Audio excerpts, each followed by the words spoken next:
Hi everyone, and welcome to a quick tip video. Today I'm going to show you how to clean and refill markers, and I'm starting with a scale because this is the easiest way to know how much ink you need to fill your pen in.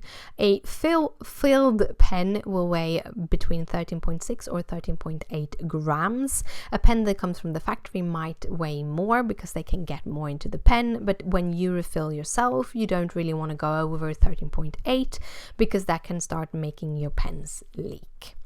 This E44, however, does need to be refilled because it's only 12.8. It's not super dry yet, but it's dry enough to be refilled. When you're down to around 12, it starts squeaking, and then you really need to refill it. Coloring with the squeaking pen can ruin the nib in the long run, so I do recommend to refill it before you're going down to 12 grams.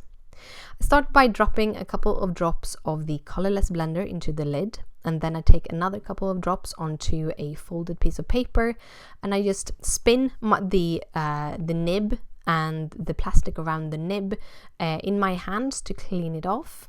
Then I fold the little paper into a triangle, I stuff it into my lid, and I turn the lid around the paper. This will kind of compress the paper. I'm pushing the paper into the pen at the same time as I do that.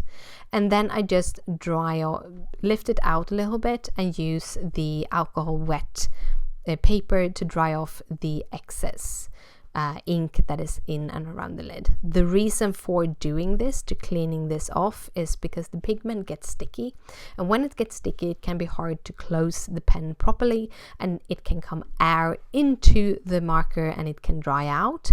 Also, a lid that is full with pigment, when you dip your pen back in it, you will pick up those pigment, and your pen can be a little bit sticky when you color with it, so you do want to clean it on a regular basis.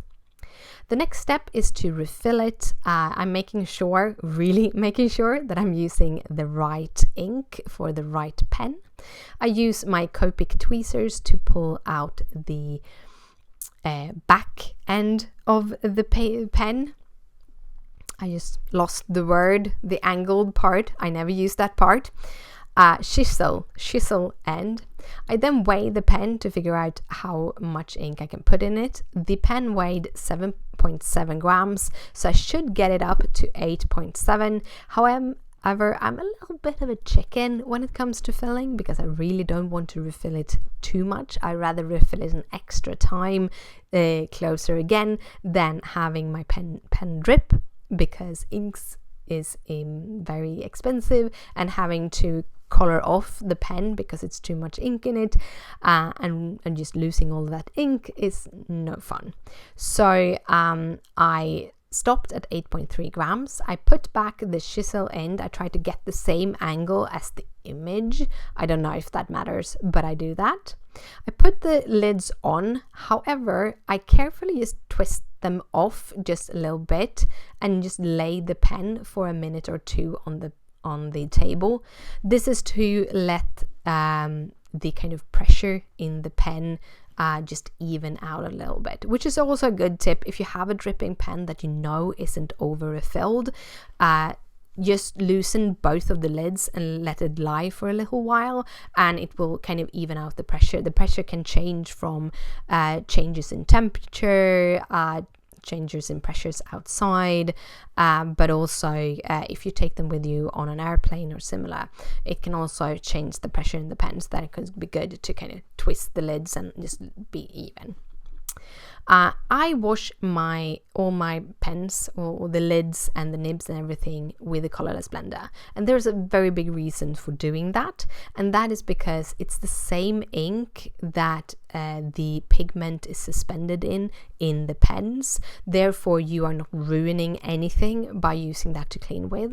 However, rubbing alcohol or isopropanol, which also are alcohols, but they are chemical alcohols, they will react with the pigment in Copics and can make your pens sticky. It can make the pigment kind of split. It can make a lot of different things. So I really don't recommend using rubbing alcohol.